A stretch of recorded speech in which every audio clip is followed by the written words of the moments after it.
get right to it. First off, I want to thank my team. My team done a remarkable job. We had a remarkable training camp. I didn't overlook the guy. I knew he was gonna come. But with experience, experience played a major key tonight. Um, I face all the top guys in the sport of boxing. To be in a sport for 19 years and to be world champion 18 years, I had a remarkable career. But I couldn't do it by myself. Once again, 48 hours leading up to the fight. Each fight, I have my staff a lot of people from my staff at my house working on me, making sure everything goes like the game plan goes like it's supposed to go, so we can get the results that we normally get. And what else can I say? Like I always said, you put him in front of me, we'll see what he can do. Muscles don't win fights. It's all about that IQ.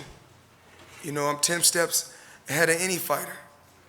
You know, the thing with it, man, I was, the game plan basically just, doubles and triple jabs, continue bringing that pressure for sure, and just try to interrupt everything that he was doing.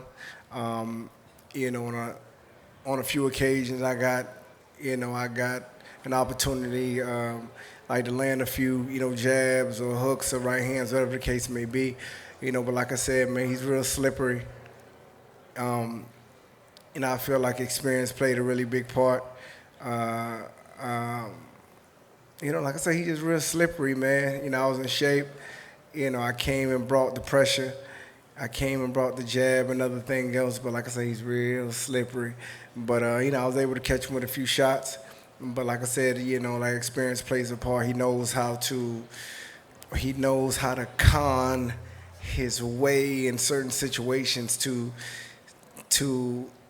keep his distance or to use that movement to get some rest time or to use clinches to breathe and come back with a few punches. Like I said, he's just smart, man. He's really smart, and I can tell what he was doing in there. I can hear him.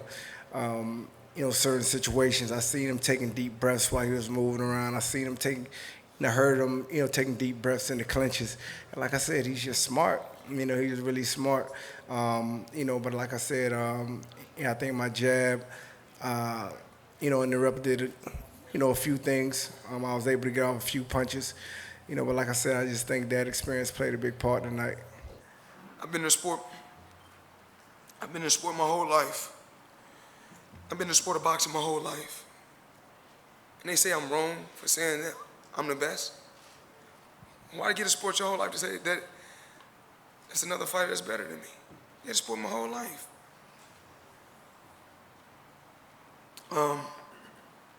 Every champion, Ali, Sugar Ray Robinson, Sugar Ray Leonard, there's so many legendary champions. Larry Holmes, and the list goes on and on, that open up the doors to pave the way for me to be where I'm at today.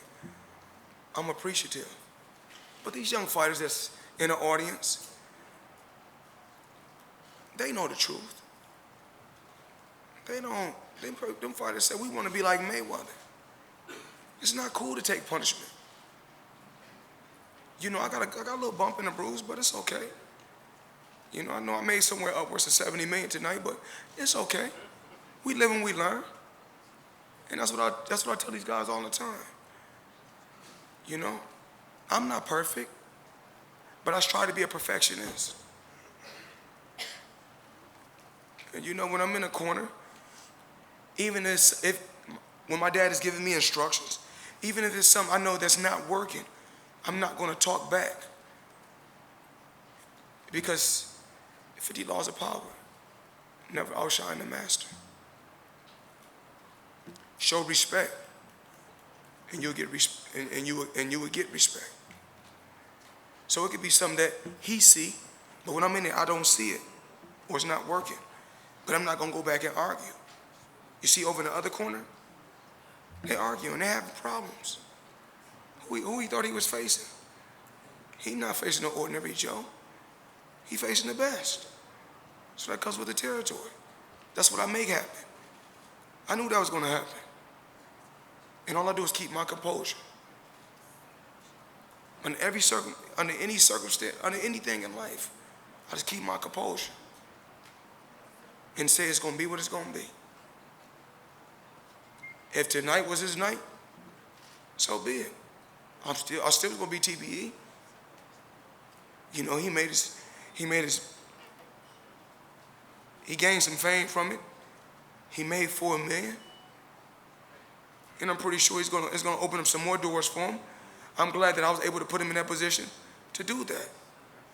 And it don't matter what opponent I chose, it's still gonna be the same results. You guys, you remember I told you, I'm always pointing at y'all. Because all you guys, I made, not just this fight, y'all know I made y'all eat y'all words. Number 48, I made y'all eat y'all words. Never bet against me. Never bet against me. Can you just imagine how y'all bankroll will look if y'all bet with me 49 times? Just imagine. I can look at a fighter. I'm gonna tell you what he can do good and what he can't do good.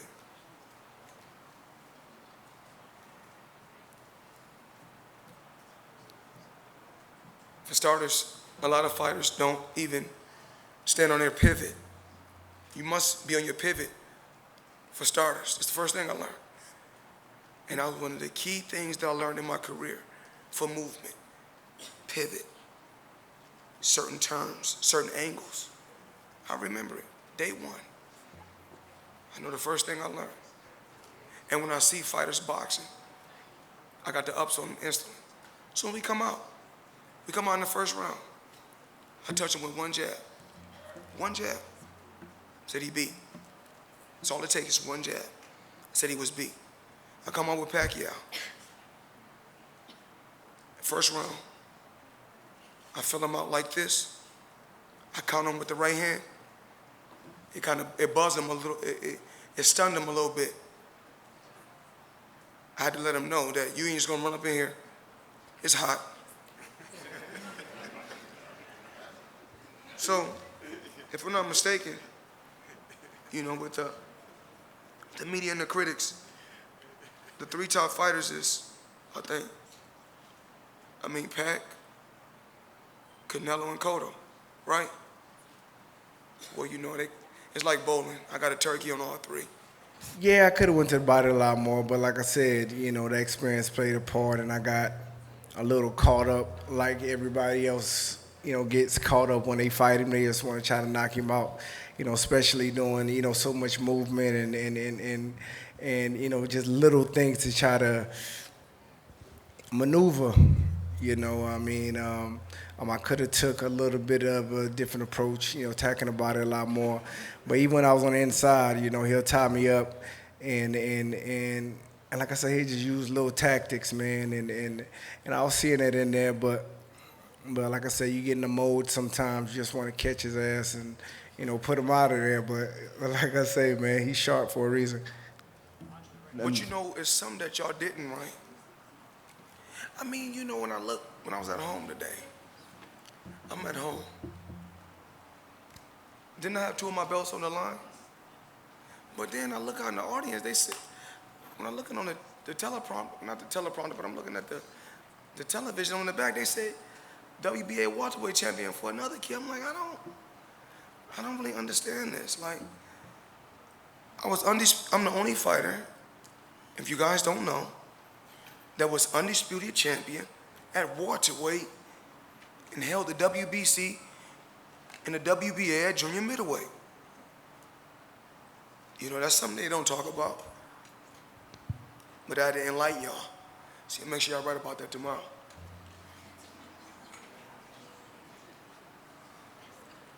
Floyd, right here. Congratulations on making this feat of being undefeated in 49 fights. And at this stage of your career, final chapter in the continuing saga, you built a kingdom and you built masses of followers. Mm-hmm. Is there any plans to build an institution that can establish? We want to continue to give back, but like I said, it's always about working smarter, not harder. I didn't make all this money to give all my money back. No. I'm giving my money to my kids. I'm still gonna be I'm an American citizen that's gonna continue to feed the Americans first. Absolutely. But I didn't make all these millions to start giving them all back. That's not gonna happen, but we're gonna continue to give back. We're gonna continue to help the American citizen and my staff. You know, we work hard. We work hard every day. And they know I'm not easy to work with because I want the best. That's why it's difficult to work with me because I only want the best. Whereas, you know, other companies that say, "Oh, just settle." I'm not gonna settle for less. To get the best results, you gotta have the best team. So we're gonna choose the best people for the job. And the All Access team, he ain't All Access, but he is Showtime. The All Access team, JP Connected, you know, Fight Hype, Ben, I really want to thank you because when everybody didn't want to give me a fair chance, you always gave me a fair chance. Always. You always stood behind me and gave me a fair chance. That's why I always let you record and get limited edition footage. And tonight, you're going to get some limited edition footage because you gave me a chance. You had an open mind like me. You know, everybody painted a certain picture of me. You know, they don't think when they go out there and write stuff into me, they don't think about these beautiful children right here. They don't know what my children got to go to school and deal with, because they don't care. They don't care who they hurt. As long as it's a story that they can write and they can hurt somebody, if they feel good doing it, let them do it. Because at the end of the day, these kids don't never got to work for the rest of their lives. They okay. Why? Because I teach them this. Hold your head up high. Speak your mind. Be honest. Stick together. We stick with each other because we're stronger together than apart. And that's why me and my team stick together.